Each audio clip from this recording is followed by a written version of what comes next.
Our coverage starts at Scripps Mercy Hospital, where the body of the fallen officer was escorted out less than an hour ago. And 10 News reporter Matt Mendes is there. Matt, certainly an emotional morning for everyone in the San Diego police family. It has been, Jason. We've seen tears and hugs all outside Scripps Mercy Hospital. Now, underneath that overhang there, within the last 45 minutes, the fallen officer's body was taken by the medical examiner's office. Now, this is video. It's kind of hard to see because there's that wall in the way, but officers are standing there saluting the body. There are a line of them from the ER to the medical examiner's office's van. Now, they're standing at attention. The body has an American flag draped over it. Then we see lots of police motorcycles escorting that van out of the parking lot. Officers never left that officer's side since they brought him here this morning.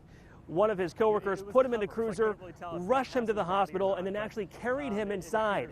San Diego Police Chief Shelley Zimmerman calling those actions heroic. Now, here's what we know about the officer. We know that he was a husband and also a father of two. We're still waiting for San Diego Police to confirm the name before we release it on the air. We're hoping to get much more information on this developing story and bring that to you here on 10 News. We're live in Hillcrest. Matt Mendes, 10 News. Matt, thank you. 10 News reporter Astrid Solorzano is at UCSD Hospital in Hillcrest, where the other officer just got out of surgery. Yeah, he's going to be okay, it seems. Astrid, there must be a tremendous sigh of relief there this morning.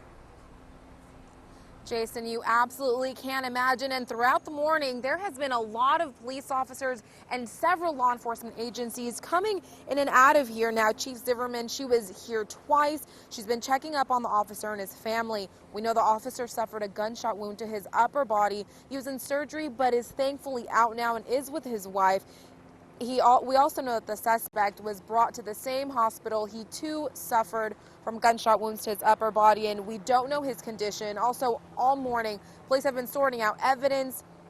They've been bringing out the evidence they've collected and have taken it. But coming out here live, I asked police if there's anything that they would want us to say in our show, and they said that the press conferences will be handled at Mercy Hospital. They said that mainly they were here for security, but now several different law enforcement agencies and several officers from the police department have come here, and they say majorly for support. Reporting live from UCSD's Medical Center, Astrid Solorzano, 10 News. All right, Astrid, thank you. And police have to put aside all the emotion here because a large section of the Southcrest neighborhood remains roped off this morning. Officers still searching for another possible suspect. 10 News reporter Jared Aarons is right there in the middle of a very active scene still this morning. Jared?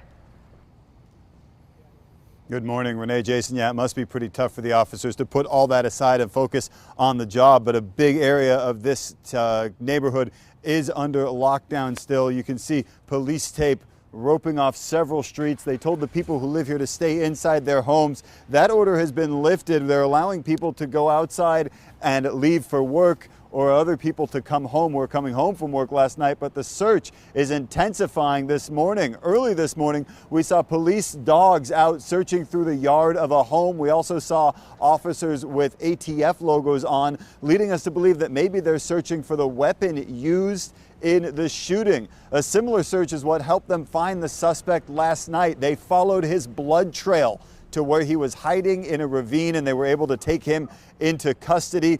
They're looking for any other evidence they can this morning to help them find a possible second suspect and everything else that they need from this crime scene to use during a trial and put that first suspect who is in custody behind bars for good. And you can see officers right now still checking out some of the neighborhoods. We've seen them going door to door through this community. The people who live here, by the way, told me last night was terrifying.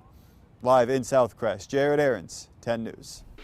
Brian Shalonsky in the 10 News Live Center now. Since this overnight shooting, people weighing in on social media from all over the country. Even Donald Trump posting this tweet saying that people want law and order. And then over here you can see condolences coming in from police departments all across the country. Law enforcement, you see the LA County sheriffs here, then you see just regular folks weighing in, seeing the messages, sending their condolences. We saw one from NYPD as well, so a lot of different police departments here all across the country. There's NYPD right there, Emergency Life, and just regular people wanting to weigh in, wanting to tell officers that they're with them this morning, guys.